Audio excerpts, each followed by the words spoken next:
हिमालय के ऊंचे पहाड़ों में कौसानी गांव बर्फ की सफेद चादर ओढ़े सोया हुआ था। सर्दी अपने पूरे शबाब पर थी। तेज हवाएं भेड़ियों की तरह गरज रही थीं।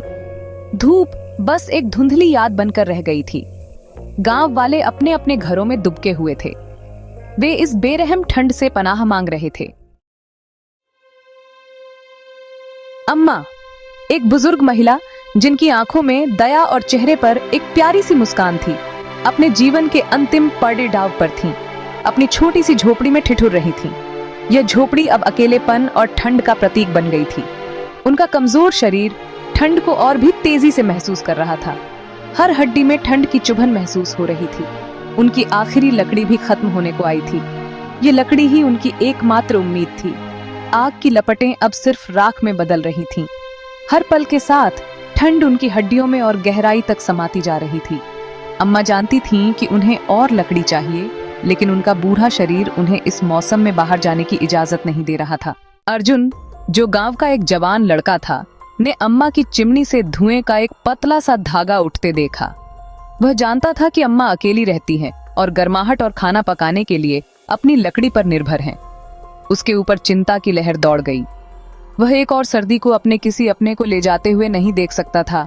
उसने अम्मा की मदद करने का फैसला किया। अर्जुन ने अपने सबसे गर्म कपड़े, अपनी सबसे मोटी शॉल और अपने सबसे मजबूत जूते पहन लिए। उसने अपने आप को पूरी तरह से तैयार किया, क्योंकि वह जानता था कि यह यात्रा आसान नहीं होगी, और एक मजबूत कुल्हाड़ी इकट्ठा की। यह कुल्हाड़ी उसकी सबसे महत्वपूर्ण साथी थी। वह उन खतरों को जानता था जो बर्फ से ढके जंगलों में छिपे हुए थे। वहां जंगली जानवर, गहरी खाइयां और बर्फीले तूफान थे। वह अम्मा की मदद करने के लिए दृढ़ था।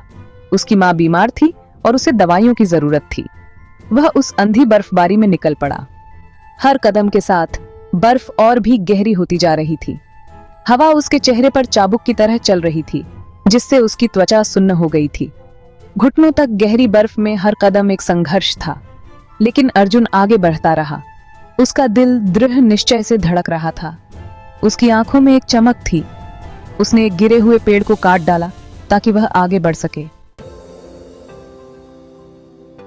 ऐसा लगा जैसे एक युग बीत गया हो। आखिरकार अर्जुन जंगल से बाहर आया।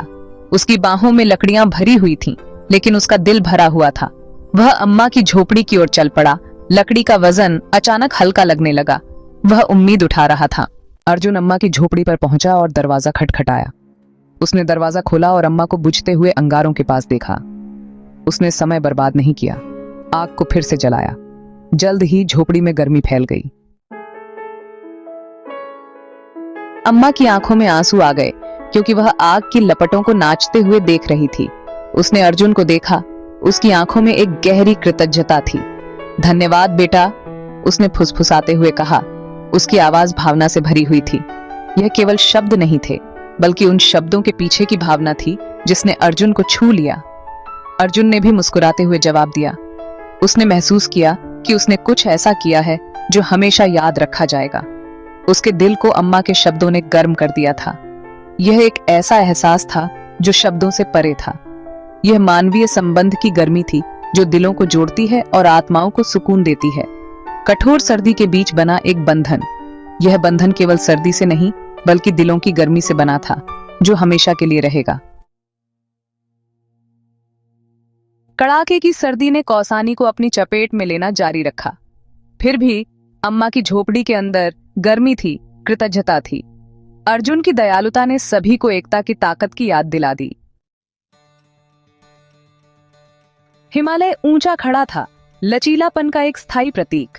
उनकी बर्फ से ढकी चोटियां कठिनाई और अस्तित्व की कहानियों को प्रतिबिंबित करती थीं।